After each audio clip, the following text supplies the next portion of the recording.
Bismillahirrahmanirrahim. Assalamualaikum warahmatullahi wabarakatuh. Innal hamdalillah alladzi nahmaduhu wa nasta'inuhu wa nastaghfiruh wa na'udzu billahi min shururi anfusina wa min sayyiati a'malina. من يهد الله فلا مضل له ومن يضلله فلا هادي له.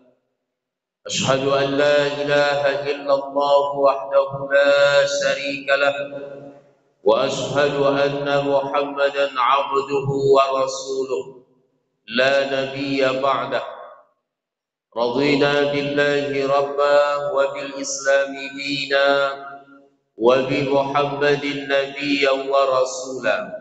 سبحانك لا علم لنا إلا ما علمتنا إنك أنت العليم الحكيم. Bapak-bapak, ibu-ibu, para tokoh agama, tokoh masyarakat, alim ulama, cerdik pandai, besar tak dapat dihimbau gelar, kecil tak dapat disebutkan nama, encik-encik, puan-puan dan tuan-tuan, kaum muslimin dan muslimat, jamaah subuh Masjid Paripurna Darul Aman yang dimuliakan Allah. Apa kabar Bapak Ibu, sehat? Alhamdulillah, bersyukur kita kepada Allah Subhanahu wa taala dengan mengucapkan alhamdulillahi rabbil alamin. Salawat dan salam mari pula kita sampaikan buat baginda Rasulullah sallallahu alaihi wasallam. Allahumma salli wa sallim ala sayyidina Muhammad wa ala ali sayyidina Muhammad. Semoga kita semua mendapatkan syafaat beliau di yaumil mahsyar nanti. Amin ya rabbal alamin. Bapak Ibu hadirin hamba Allah yang berbahagia, kita isi kajian kita pada subuh kali ini dengan tema mengaktualisasikan nilai-nilai ibadah dalam kehidupan. Bapak Ibu rahimakumullah, mengaktualisasikan nilai-nilai ibadah ini artinya bagaimana kita mampu menerapkan kandungan-kandungan makna, pelajaran-pelajaran yang terdapat dalam ritual ibadah yang kita kerjakan. Maka kita tidak boleh merasa cukup, merasa aman dengan kita baru melaksanakan ibadah-ibadah dalam agama ini secara ritual saja. Dijelaskan oleh ulama bahwa di antara suatu ibadah itu diterima oleh Allah Subhanahu wa taala apabila ibadah yang sudah kita kerjakan ritualnya itu mampu kita jadikan berbuah dalam kehidupan sehari-hari.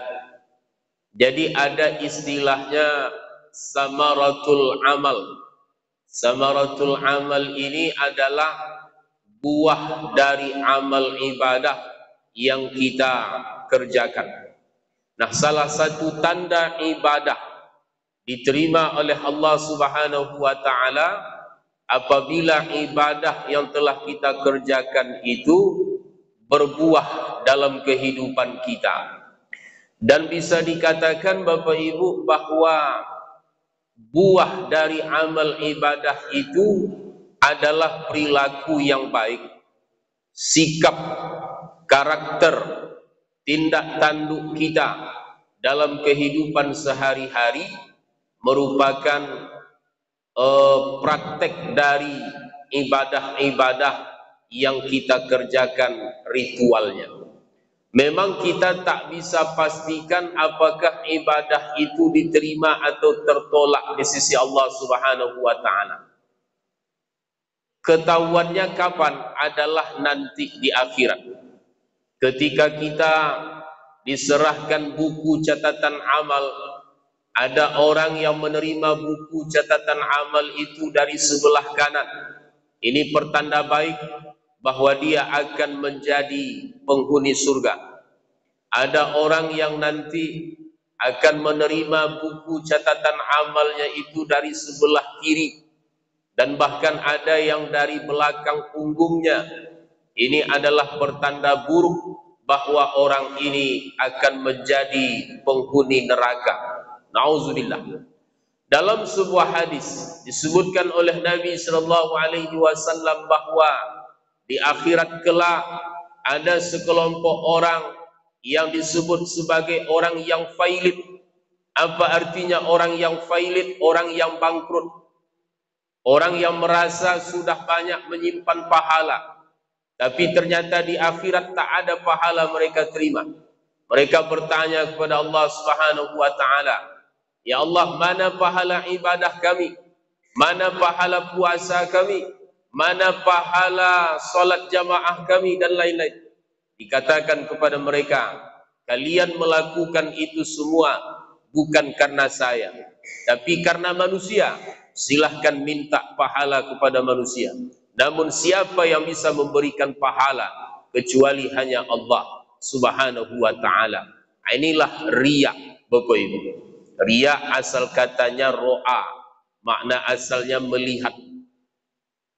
Riya dalam beramal adalah orang yang beramal karena ingin dilihat, dipuji, mencari perhatian orang lain. Ada lagi yang sama bahayanya dengan riya ini adalah sum'ah. Sum'ah arti asalnya mendengar. Bahwa sum'ah dalam beramal orang yang selalu ingin memperdengarkan kepada orang lain tentang amal yang dia kerjakan. Misalnya di luar Ramadan, hari Senin atau Kamis, ya, pagi misalnya ibu-ibu belanja di warung.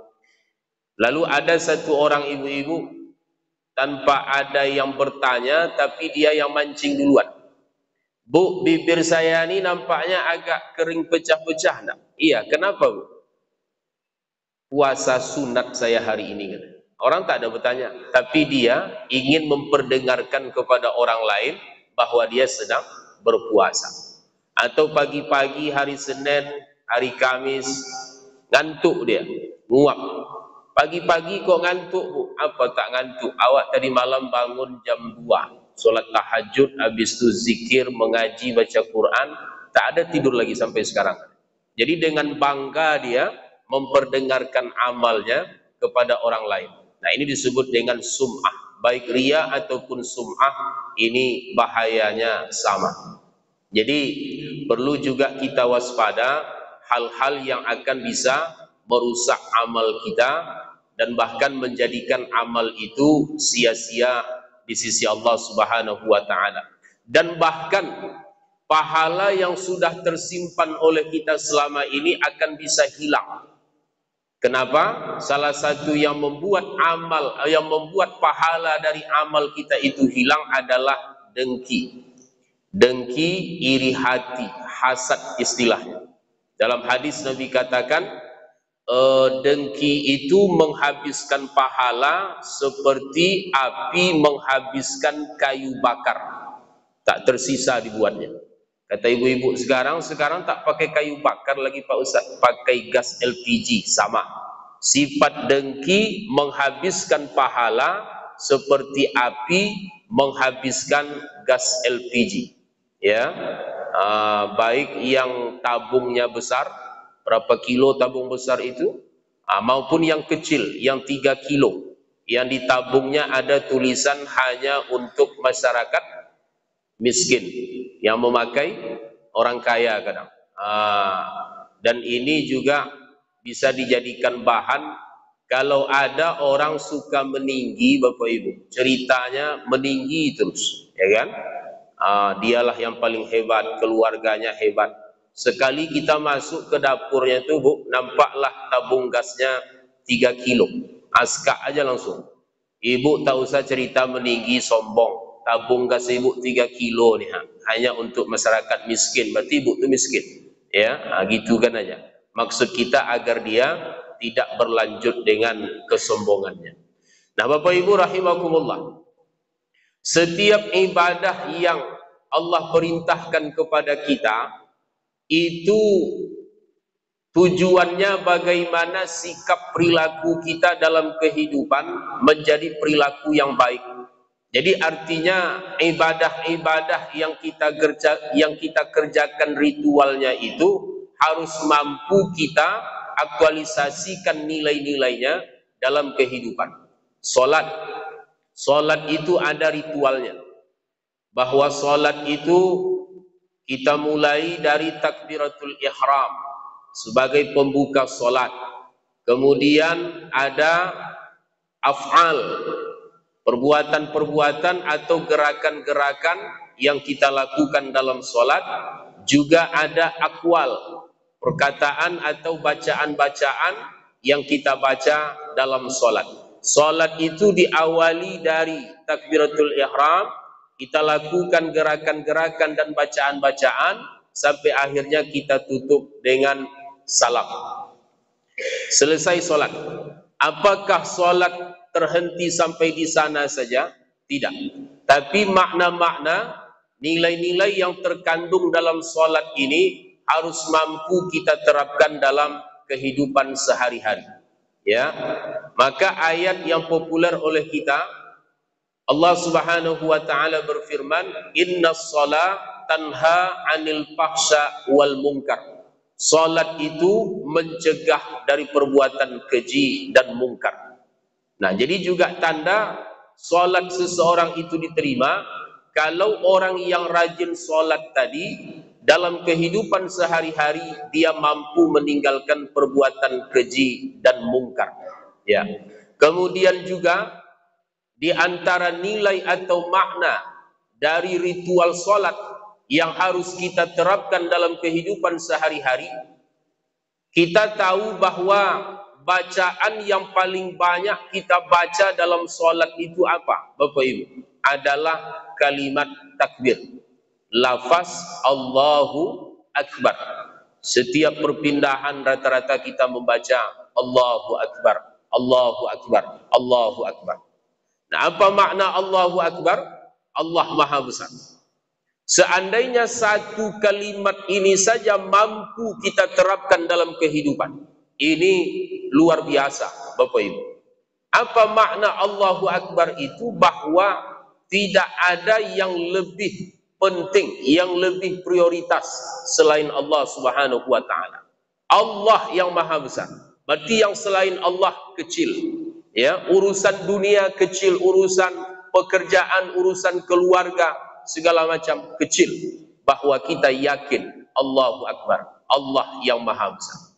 Nah, jadi kalau ada orang dia sudah sholat, dia banyak mengucapkan Allahu Akbar, Allahu Akbar, tapi dalam kehidupan bukan Allah itu yang dia agungkan, bukan Allah itu yang dia prioritaskan. Berarti makna Allahu Akbar ini belum mampu dia terapkan dalam kehidupan. Nah, kemudian juga puasa, ya, ibadah puasa.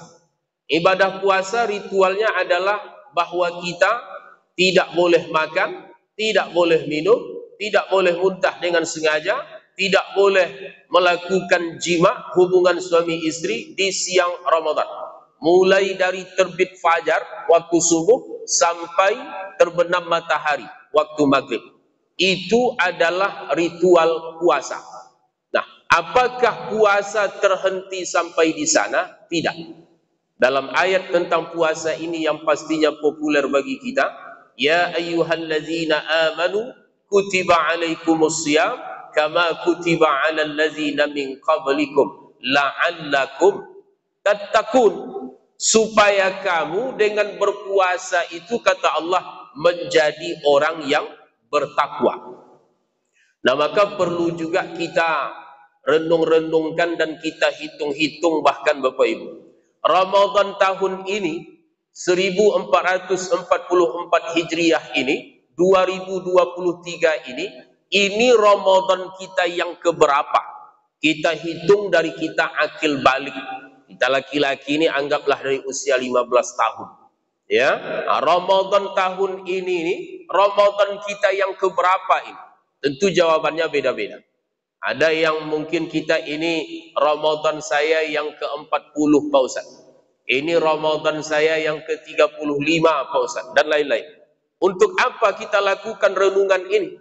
Sudah sekian puluh kali Ramadan kita jalani, sudahkah kita mencapai tujuan puasa yang Allah fardukan itu? La'allakum tattaqun, supaya kamu menjadi orang yang bertakwa. Sudahkah dengan berpuluh-puluh kali Ramadan kita berpuasa, apakah kita sudah menjadi orang yang bertakwa atau belum? Tentu kita yang paling tahu. Orang yang bertakwa itu seperti apa Pak Ustaz? Definisi takwa disampaikan oleh ulama, imtisalu awamirillah wajtinabu nawahi sirra wa alaniyah. Takwa itu adalah menjunjung tinggi segala perintah Allah. Ya, jadi orang yang bertakwa itu menjunjung tinggi segala perintah Allah. Tidak hanya dikatakan orang yang bertakwa melaksanakan perintah Allah, tidak sekedar melaksanakan, tapi menjunjung tinggi. Beda Bapak Ibu. Menjunjung tinggi perintah Allah dengan melaksanakan perintah Allah beda. Orang yang bertakwa yang mana? Menjunjung tinggi perintah Allah. Artinya apa? Orang yang bertakwa itu perintah Allah itu prioritas bagi dia, nomor satu bagi dia. Nah, beda dengan mengerjakan. Dia kerjakan juga, tapi tidak sebagai prioritas. Nah, itu beda. Orang yang bertakwa itu imtisal, orang yang menjunjung tinggi perintah Allah. Kemudian wajtinabu nawahi, orang yang bertakwa itu menjauhi larangan Allah. Tidak dikatakan orang yang bertakwa meninggalkan larangan Allah, tidak, tapi lebih dari itu. Orang yang bertakwa menjauhi larangan Allah. Nah, apa artinya? Bahwa orang yang bertakwa terhadap apa yang Allah larang, jangankan melakukan larangan Allah, mendekat saja dia tak mau. Mendekati apa yang Allah larang saja dia tak mau. Minuman keras, narkoba, haram. Jangankan mengkonsumsi narkoba, dekat dengan orang narkoba saja, bergaul dengan orang-orang mabuk saja, dia tak mau. Zina, haram. Orang yang bertakwa jangankan berbuat zina, mendekati, melakukan perbuatan yang akan bisa berujung kepada zina, dia tak mau. Nah, ini orang yang bertakwa, menjauhi larangan Allah. Sirra, baik dalam keadaan sendiri dia, wa alaniyah, walaupun dalam keadaan ramai. Apakah kita sudah seperti itu dengan sekian kali Ramadan kita berpuasa atau belum? Maka jawabannya ada pada kita. Kalau belum, inilah yang harus kita tuju dan kita bertekad. Ya, nah, jadi jelas buah dari puasa dalam kehidupan lagi-lagi menyangkut perilaku. Jadi jangan merasa aman kita dengan kita melakukan ritual ibadah itu saja. Namun nilai-nilai dari ibadah itu, pelajaran-pelajaran yang terkandung dalam ibadah itu harus mampu kita amalkan dalam kehidupan sehari-hari. Nah, kemudian ada lagi haji. Ya, dalam hadis Nabi katakan, al-hajjul mabrur laisa lahu jazaan illal jannah. Haji yang mabrur tidak ada balasannya kecuali surga. Mabrur, untuk haji ini istilahnya mabrur. Haji yang mabrur. Mabrur asal katanya barra. Makna asalnya baik. Berarti secara harfiah, haji yang mabrur itu haji yang baik. Ya, haji yang baik, haji yang dibalas dengan surga oleh Allah Subhanahu wa taala, istilahnya haji yang mabrur. Secara harfiah, haji mabrur maknanya adalah haji yang baik. Pertanyaannya, seperti apa haji yang baik ini? Lagi-lagi dilihat dalam perilaku kehidupan orang-orang yang telah melaksanakan haji itu.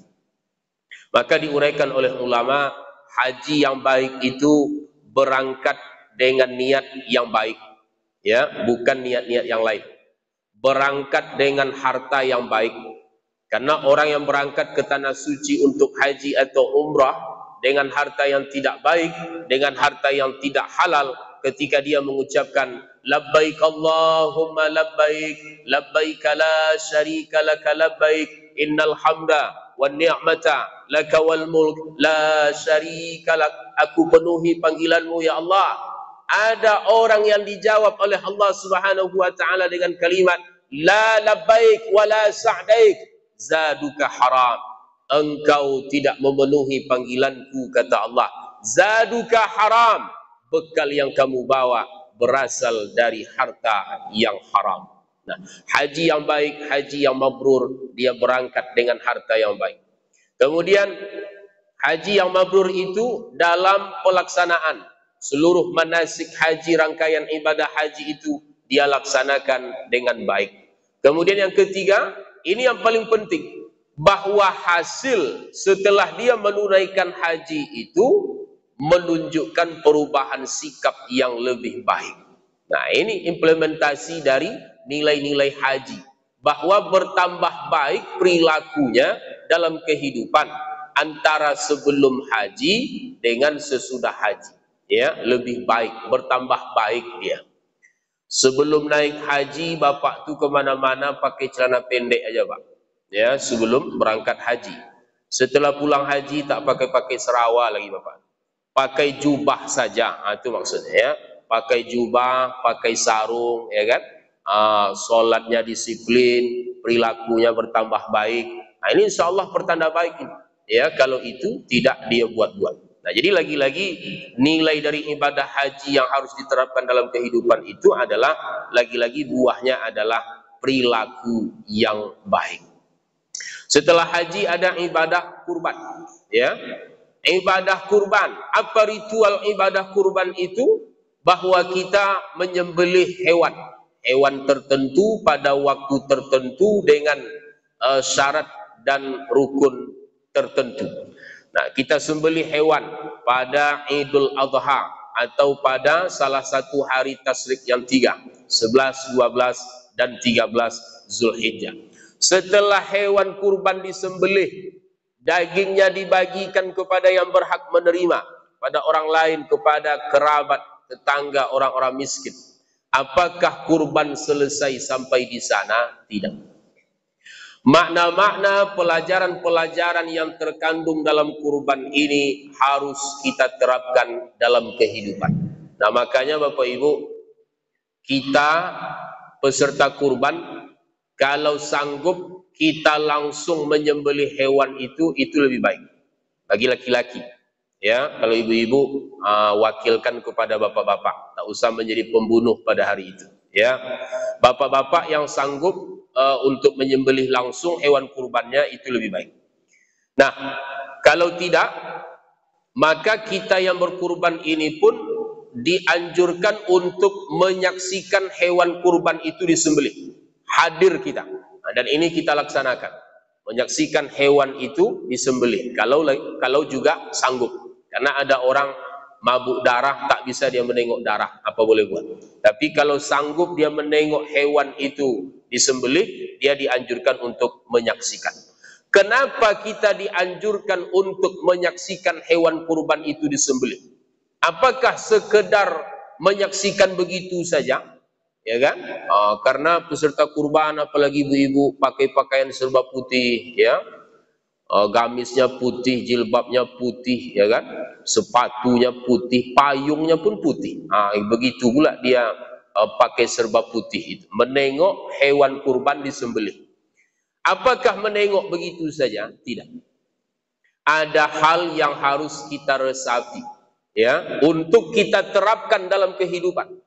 Ketika kita melihat darah hewan kurban itu ditumpahkan ke tanah, bertekadlah kita untuk membuang, melepaskan, menanggalkan segala sifat-sifat hewaniah, sifat-sifat kebinatangan yang tidak baik yang mungkin selama ini ada pada diri kita.